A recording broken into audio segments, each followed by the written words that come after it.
আসসালামু আলাইকুম। আমরা এখন দোবান থেকে রওনা দিব। আমরা এখন হিমালয় থাকবো না, হিমালয় এবং তারপরে দেওরালি। এবং আমার পাশে দেখছেন ওনার মালয়েশিয়া থেকে আসছেন। মেঘ দেখুন এবং ঝর্ণা তো আছেই, বৃষ্টি পড়তেছে। এখন একটু বৃষ্টি কম হয়েছে এই আর কি। তা আমরা হোটেল থেকে এখন রওনা দিব আর কি।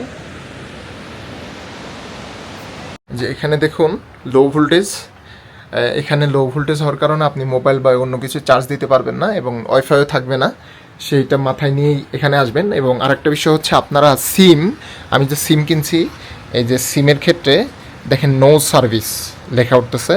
আপনারা এনসেল কিনবেন না, কিনবেন নামাস্তে সিম, তাহলে পাহাড়ে আপনারা এবিসি পর্যন্ত মোটামুটি কভার পাবেন।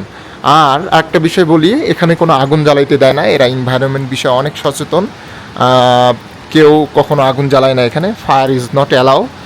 এবং আপনাদেরকে বলবো যে পাওয়ার ব্যাংক বা এগুলো চার্জ নিয়ে রাখবেন এই দোকানে আসার আগ পর্যন্ত, অর্থাৎ বাম্বু বা অন্য জায়গা থেকে আপনারা ভালো করে চার্জ দিয়ে নিয়ে আসবেন, কারণ এখানে চার্জ থাকে না মোটামুটি আর কি বলা যায়। তোমার খুব মিস করব, ঠিক আছে থাকো।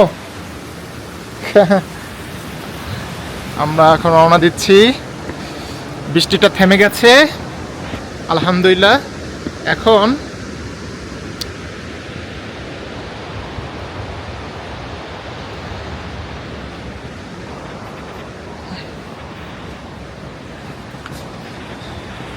এখন মেঘটা ক্লিয়ার হয়েছে।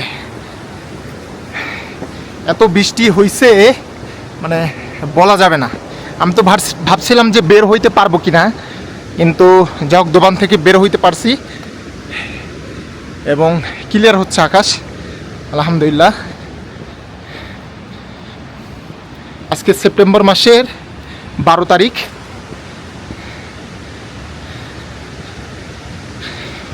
এবং এদিকে রাত্রে ইলেকট্রিসিটি থাকে না, মশাও প্রচণ্ড, এই জন্য খুব সাবধান, কারণ এখানকার মশা কিন্তু বিপজ্জনক। পাহাড়ে অবশ্য মশা থাকে না, কিন্তু ট্যুরিস্ট বাড়ার কারণে মশার সংখ্যাটা বাড়তেছে।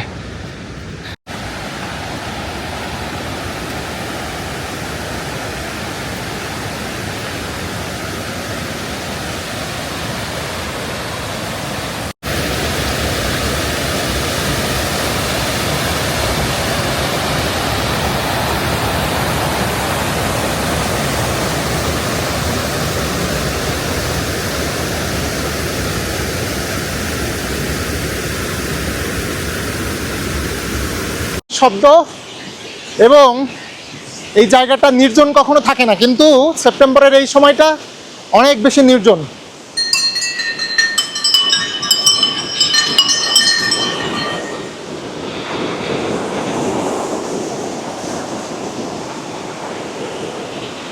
এবং এই পানি পড়তেছে, পানির শব্দ এতটাই, মাই গুডনেস।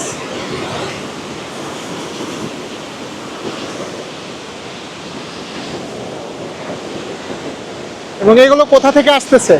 মেঘ থেকে অবশ্যই, কিন্তু এই পাহাড়ে সবসময়ই পানি পড়তেই আছে। এবং এই পাহাড়ের পাদদেশগুলোতে এরকম বৌদ্ধদের যে মন্দির, টেম্পল বা পিস প্যাগোডা বলতে পারেন, অধিকাংশই বৌদ্ধরা এরকম পিস প্যাগোডা বা পাহাড় থাকে। বাংলাদেশের ক্ষেত্রে তাই, চট্টগ্রামের দিকে দেখবেন, আবার এখানে নেপালেও পাহাড়ের দিকে দেখবেন, ইন্ডিয়া বলেন, সব জায়গাতেই তারা পাহাড়ে বসবাস করতে ভালোবাসে।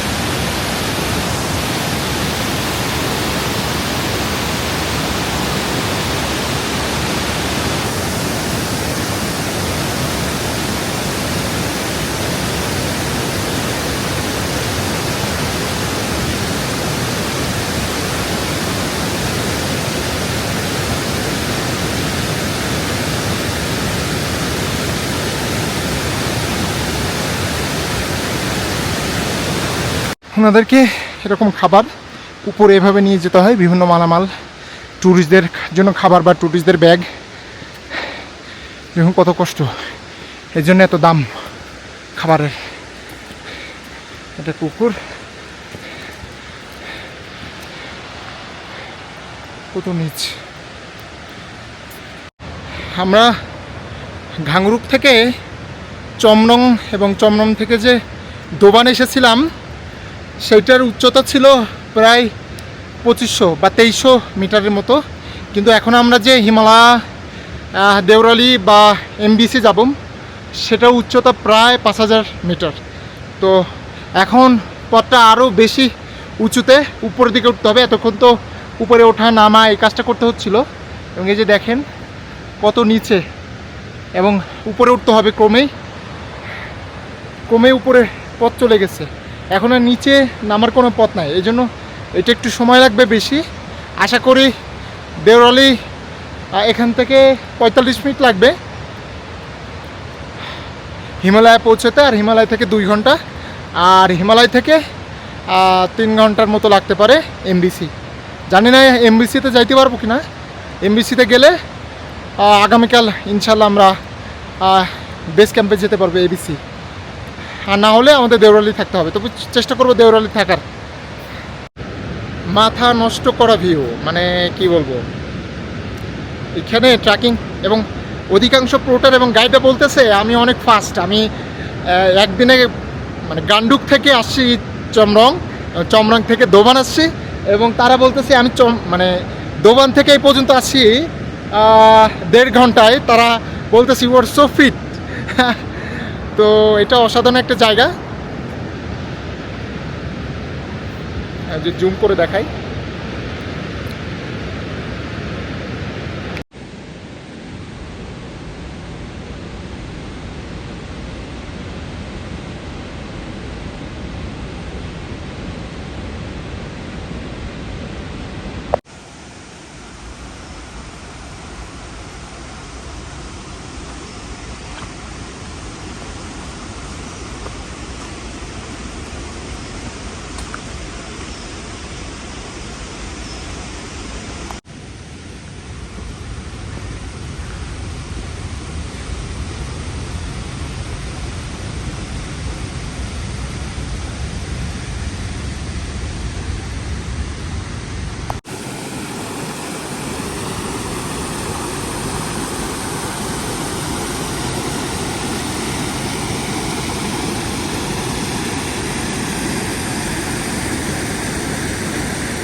আমরা এখন হিমালয় চলে আসছি এবং বাংলাদেশের পতাকা উঠতেছে, কত ভালো যে লাগতেছে।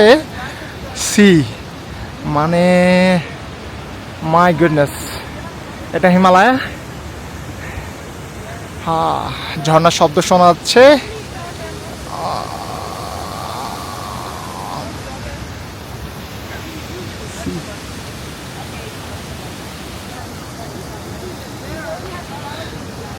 সব থেকে ভালো লাগতেছে যে এখানে বাংলাদেশের পতাকা দেখে আমার পিছনে এত সুন্দরভাবে উঠতেছে।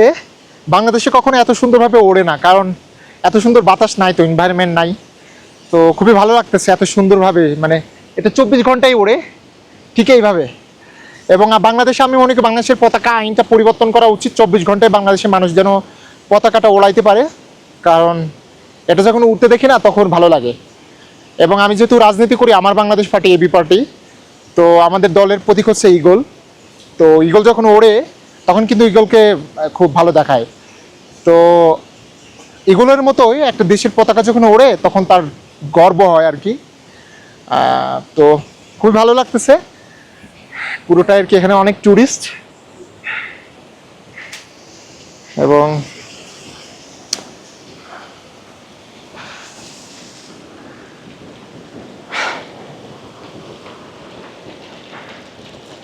অ্যামেজিং।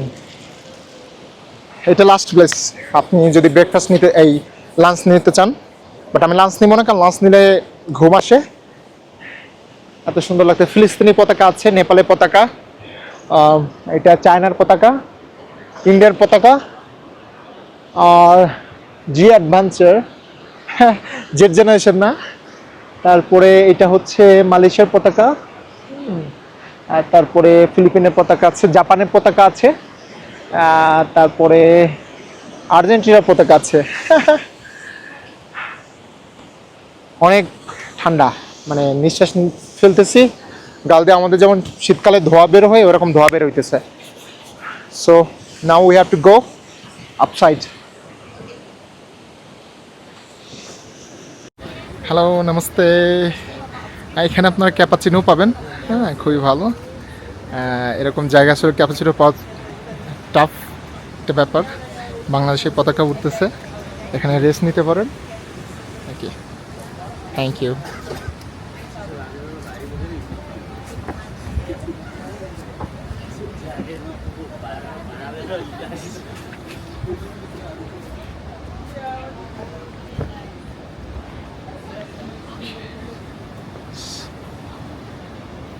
এখানে লন্ড্রি সার্ভিস আছে হিমালয়ে। এই যে দেখুন, এখানে একটা ওয়াশিং মেশিন ঘুরতেছে এবং উপরে উঠতে হবে। Welcome hotel royal family Himalaya. এখান থেকে খুব ভালো একটা ভিউ আসে।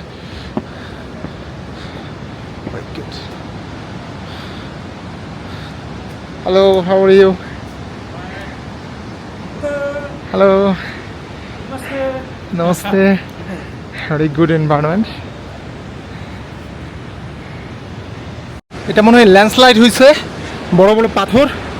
এখান থেকে যত তাড়াতাড়ি পারা যায় এখান থেকে বের হইতে হবে, কারণ এই যে মানে এই পাথরগুলো দেখে বোঝা যাচ্ছে এগুলো খুব রিসেন্টলি এগুলো ভাঙছে। তো যত তাড়াতাড়ি সম্ভব এরকম জায়গা থেকে খুব দ্রুত বের হওয়ার চেষ্টা করবেন।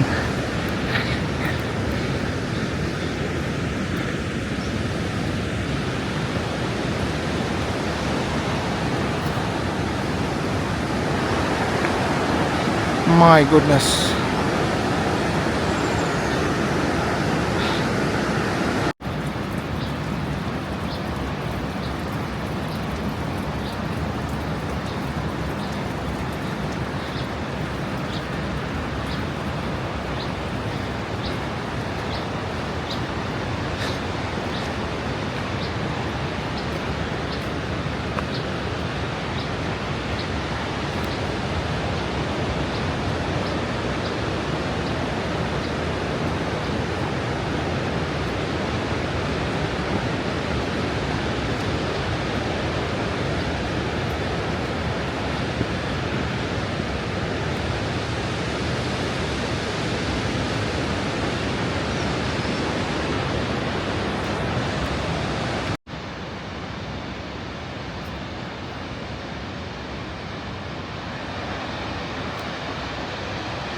এই পাহাড়ে 3000 3500 মিটার উচ্চতায়ও দেখেন ওনারা ডাস্টবিন দিচ্ছে দুইটা, একটা পলিথিন, একটা বোতল, যেগুলো যেগুলো আপনার পুনরায় ব্যবহার করা যায়, এই আর কি রিসাইকেল করা যায় এই ধরনের জিনিসগুলো।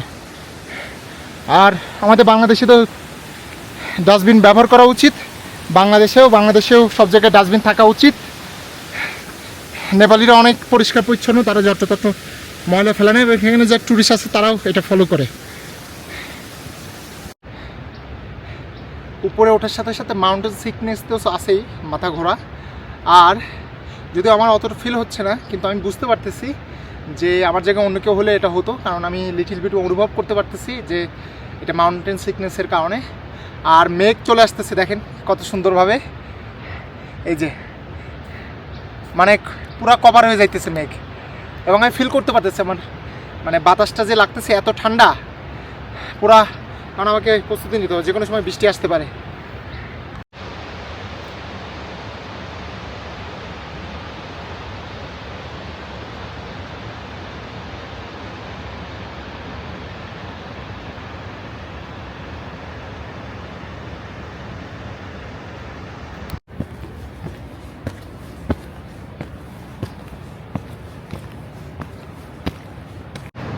অনেক বড় একটা গুহা, বৃষ্টি হলে অনেকে এখানে থামতে পারে এবং মেঘ প্রচণ্ড চারিদিকে, অক্সিজেন লেভেলটা অনেক কম।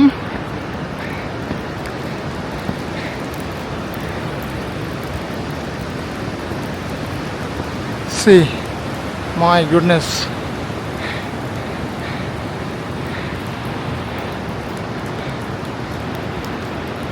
এত মেঘ, পুরা মেঘের উপরে।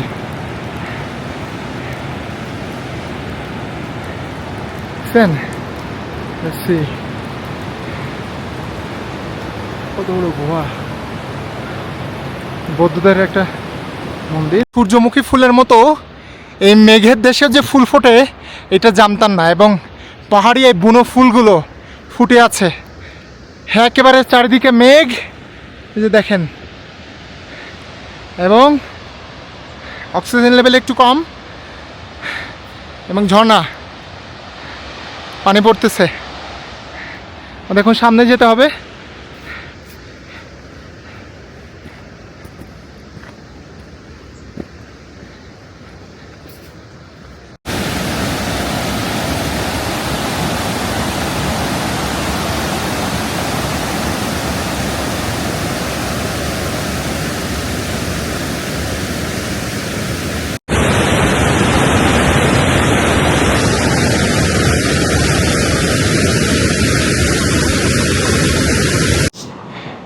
পানির এত শব্দ, মেঘ, মাই গুডনেস। এবং এই যে দেখেন ওনারা দরজা বয়ে নিয়ে আসতেছে, মাই গুডনেস। আমরা প্রায় চলে আসছি দেউরালি, মেঘের মধ্যে দিয়ে যাচ্ছি। অনেকে বিমানে উঠলে মেঘ ছুঁইতে চায়, তো তাদের জন্য হচ্ছে নেপাল বেস্ট প্লেস। ঠান্ডা আছে ভালোই, হাঁটাহাঁটির কারণে বুঝতে পারতেছি না, কিন্তু আপনি যদি একটুখানি স্থির হন কোনো জায়গায় বুঝতে পারবেন। তবে আমি অবাক হচ্ছি, এরকম পাহাড়ে, এরকম ঠান্ডায়, এত উঁচু অ্যালটিটিউডেও কীভাবে পাখিগুলো এখানে বাস করতেছে এবং কিচিরমিচির গান গাইতেছে, অবাক করা বিষয়। আমরা দেউরালি চলে আসছি, এখন বাজে 1:30। আমরা দোবান থেকে রওনা দিয়েছিলাম 8:30টায় বা 9টার কাছাকাছি। তাহলে আপনারা বুঝতে পারছেন কতটুকু সময় লাগছে। চলে আসছে দোবান থেকে দেউরালি, এখনও 2 ঘন্টা সময় লাগবে এখান থেকে এমবিসি। আমরা হালকা মোমো টোমো খেয়ে রওনা দেওয়ার চেষ্টা করব, তাহলে আমরা আগামীকাল সকালে এবিসির ক্লিয়ার ভিউ পাবো ইনশাআল্লাহ। এখানে বলছে এমবিসি মাচ্ছাপুছারে বেস ক্যাম্প 2 ঘন্টা লাগবে, আর আমরা দেউরালি চলে আসি 3230 কিলোমিটার।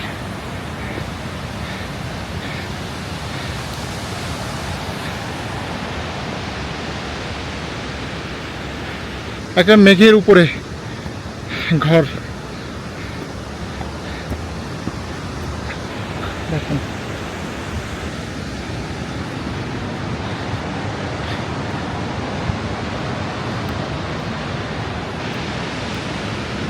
হ্যালো, নমস্তে। উনি ব্যাগের সিমেন্ট বয়ে নিয়ে যাচ্ছে, 1 বস্তা সিমেন্ট একেবারে সে নিচ থেকে উপরে। ওনাকে মাত্র 2500 রুপি দিবে, এটা অনেক কম, অনেক কষ্টের কাজ। একটু রোদ উঠছে, রোদ উঠাই কত সুন্দর লাগতেছে দেখা, একেবারে উপরে। আমরা এখন প্রায় 3500 মিটার উপরে আছি।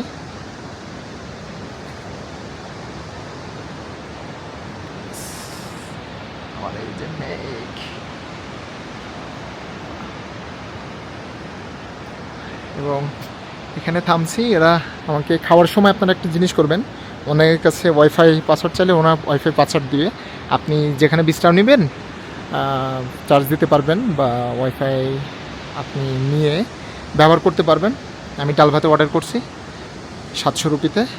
আর এরা এই যে এটা আচার বাঁশ থেকে বানায়, বাঁশ আপনারা চেনেন হয়তো, কচি বাঁশ কেটে এটা শুকিয়ে ওরা একটা তেল দিয়ে আচার বানায়, এটা আমাদের ওই ডাল ভাতের সাথে এরা এটা দেয়। হ্যাঁ,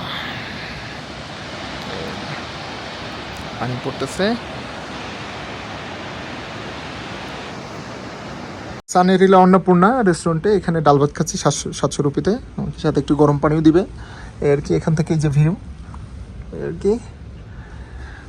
তো খাওয়া শুরু করি। অনেক সুন্দর করে সাজাই দিছে, অনেকগুলো চাটনি দিছে, এই আর কি।